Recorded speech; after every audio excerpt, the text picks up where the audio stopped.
And speaking about warm weather, January was another record warm month. I know it seems like every month we do this story. We're not repeating the story. January 2016 was a record warm month according to new data released by NASA. You may recall that last year was the hottest year on record for the planet. And by NASA's accounting, December was the warmest December on record.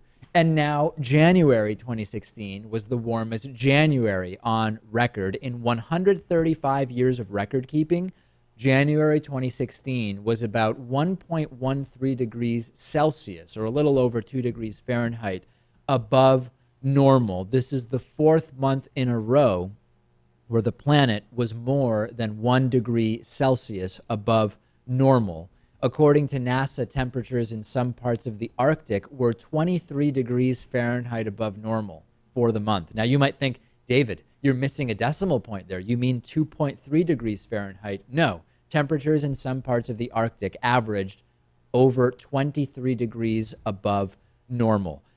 There are those, Lewis, who insist this is just cyclical. People who are confused about weather versus climate, people who say, what can we really say about a month or a year that is warm when we have presumably billions of years here, and most of those years we don't have temperature data for? We will speak today to a geologist who is an expert in exactly this issue, and he's going to explain to us, Lewis, how the climate skeptics who say, hey, we can't know anything because we just don't have enough data, they are very, very wrong about this. We should be very concerned about what we are observing here in terms of worldwide temperature trends. Yes, I would recommend to anyone who has a scientist tell them that we don't have enough evidence to just never listen to that scientist again and immediately write them off.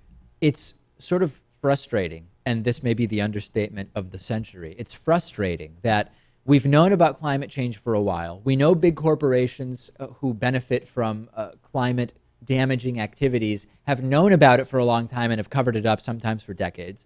We know essentially what we need to do to fix or start fixing this. And we also know that the longer you wait to take drastic steps, the more drastic and expensive the eventual steps will ultimately need to be.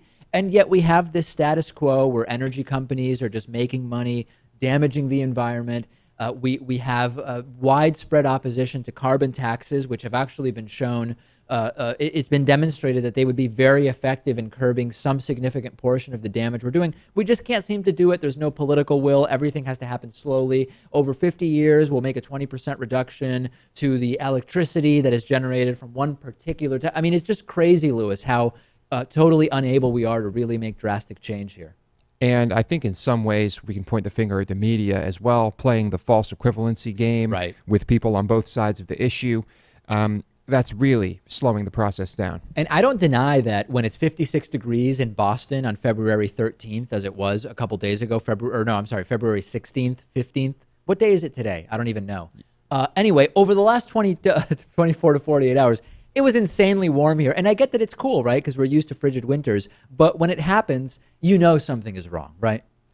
It's and of course we can't point to one or 2 days to say, but yes, the evidence does show this, and you're right. While I enjoy it, it kind of irks me. I'm on Twitter at dpakman. Lewis is on Twitter at lewismotamedy. Tell us what you think about this. Warby Parker is offering a free 5-day home try-on to give you the opportunity to check out their glasses. I personally wear Warby Parker glasses when I'm not wearing my contact lenses. And I also started with one of these free at-home try-ons of 5 pairs of glasses. You can get your free home try-on and support the David Pakman Show at warbyparkertrial.com/TDPS.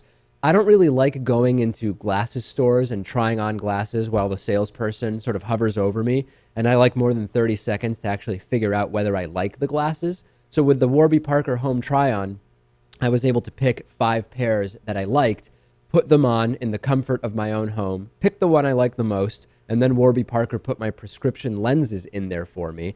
A lot of people don't know that the eyeglass industry is controlled by just a few big corporations that keep prices very high, like $300 for prescription glasses high, which is just insane. Warby Parker glasses start at $95. That's what mine cost. And for every pair of glasses sold, Warby Parker distributes a pair of glasses to someone in need.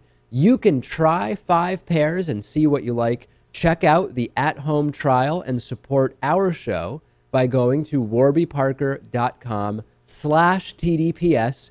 It costs nothing.